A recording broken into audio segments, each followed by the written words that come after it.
કે જ્યાં જીવ ડૂબે ને ત્યાં જીવ ઉગે. કે આ જે અમારી ઇન્દ્રી આ મીન ધાતુથી કડક કરીને તમારા જે ગુપ્ત ભાગમાં ઇન્દ્રી ઉતારી છે, તો ત્યાં અમે વ્યવહાર કર્યો છે, તો ત્યાં તમારી ધરતી પર જે પાણી પડ્યું છે, તો ત્યાં તમે જે દીકરા કે દીકરીનો અવતાર આપ્યો ને, તો એ આ સિંહ દાદાનું નામ હો કેસરે સિંહ. શું નામ છે દાદાનું? કેસરે સિંહ. તો આ સિંહ જેવા સિંહના બચ્ચા થઈને આપણે ગભરાયા કરતા હે. સિંહ પરિવાર છે એટલે ગમે તેમાં નેટી કિંમત રાખો, ગમે ત્યાં એમ કે આ વ્યવહાર આપણે જાણ્યો છે. આપણા જેવા પરિવાર તો જગતની અંદર નથી. આ તમને શું વાત કરે કે દાદાએ આપણને આ શરીર એકાઉન્ટ બતાવ્યો છે. એનું એકાઉન્ટ જે દાદાનું એકાઉન્ટ છે તે આપણા શરીરનું એકાઉન્ટ છે.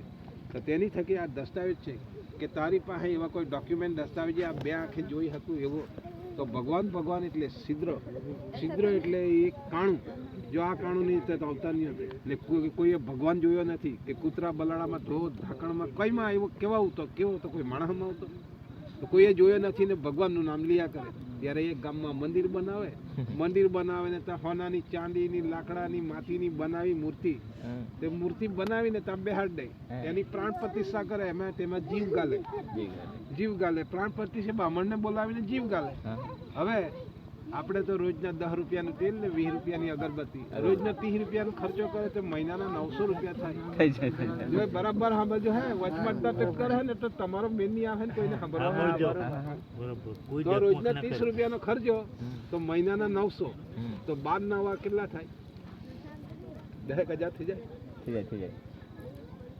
તો કેટલા વર્ષ ગયા કે તું આની પાછળ આ પૈસા લાખલા છે આટલા? કેટલા વર્ષથી પગે લાગતો છે એને? તને નહીં દેખાતું તું એટલે તો તું એ 20 રૂપિયાનું તેલ પૂરીને દીવો હલગાવ્યો ને તાહો આંખ મીચી રહ્યો તો જોયું હું. તો ઉપર મોટા મોટા પિત્તળના ઘંટ લટકાવેલા છે. તો આપણું શરીર આવે તો પહેલા માથું આવે બેનો, બરાબર છે ને? હે બોલાજી ને મોડું દાબીને બેહી રહે તો નહીં મેર આવે બે. નહીં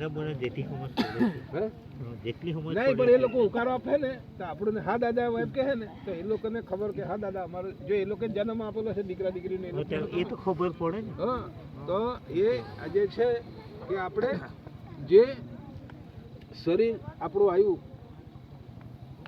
વાતમાં મારા હોય વિષય છે આખી શરીર તૂટી જાય. મોટા મોટા ઘંટ લટકાવેલા છે મંદિરોની અંદર. તો ત્યાં જઈને શું કરે એમ કને ઘંટ ઠોકે. વળી કોઈ દાદર વાળું મંદિર હોય, કોઈ બેઠું હોય ત્યાં જઈને ઘંટ ઠોકે, ત્યાં જઈને બે હાથ જોડી પગે લાગે.